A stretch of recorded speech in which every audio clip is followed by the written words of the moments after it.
தொடர்கிறது. இப்போ அவங்க ஆவிகளோட இவ்வளவு தொடர்பு படுத்தி இவ்வளவு விஷயங்களை பண்ணிட்டு இருக்காங்க. கேட்டா அந்த ஆன்மாவை கூப்பிட முடியும், இந்த ஆவியோட பேச முடியும் அப்படின்னு ரொம்ப எளிதாக சொல்றாங்களே, அது எப்படி? அதற்கும் போன ஜென்மங்களுக்கும் ஏதாவது தொடர்புகள் இருக்கா? இப்ப பாருங்க. மறக்க முடியாத யானைகள், விட்டுப்போன உறவுகள், தீர்க்க முடியாத தீர்வுகள் என்று விதவிதமான பிரச்சனைகள். எல்லா சந்தேகங்களுக்கும் நிவர்த்தியாக ஆவிகளின் நலனை நாடுகிறார் ஆவி அம்சவேணி. ஆனால் இன்று அவர் அடைந்திருக்கும் உயரத்திற்கு என்ன காரணம்? அம்சவேணியின் ஆழ்மனதில் வெளிப்படும் எண்ணங்கள் பலருக்கு விடையாக இருப்பது எதனால்? எந்த முன்ஜென்ம வாழ்க்கை அவருக்கு இந்த வரத்தை தந்திருக்கிறது? சிறுமியாக, சிற்பியாக வாழ்ந்த நினைவுகள் தாண்டி மீண்டும் தொடர்கிறது முன்ஜென்ம பயணம். அதாவது இப்போ உங்களுக்கு பெரிய வரங்கள் கிடைச்சிருக்கு இல்லையா? இது மாதிரி மக்களுக்கு சேவை செய்யற வரங்கள்லாம் அது கிடைச்ச பிறவிலைக்கு போங்க பாப்போம். அது எப்படி கிடைச்சது? அப்ப நீங்க என்னவா இருந்தீங்க? அதெல்லாம் சொல்லிட்டே வாங்க. நல்லா வருது, சொல்லுங்க. தெரியுது. சிவனுடைய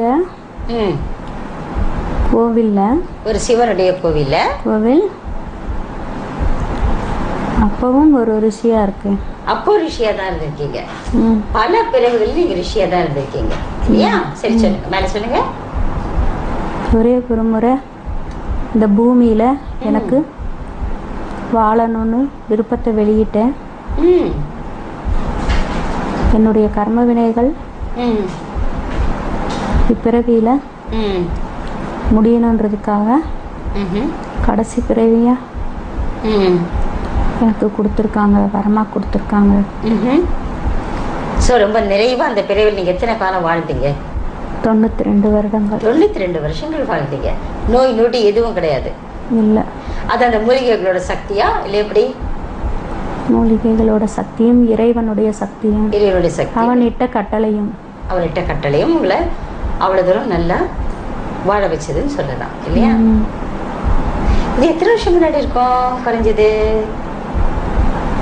இதுவும் பல ஆயிரம் வருடங்கள்.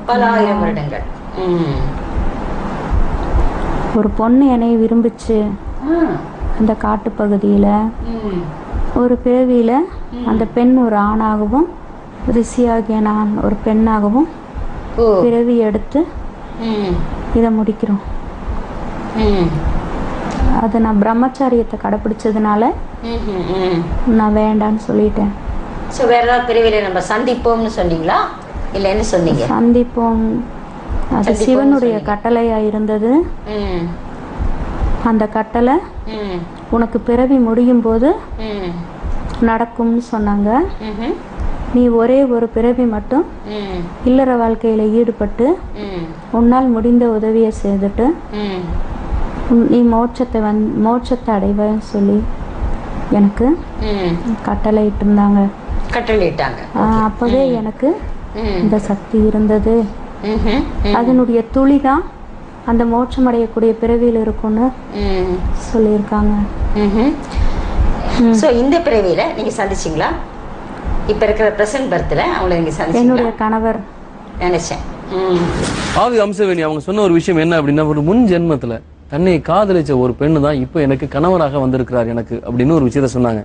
இந்த விஷயத்தை பத்தி டீட்டெயிலா இது என்ன அப்படின்னு கேட்கறதுக்கு முன்னாடி ஒரு சின்ன இடைவேளை.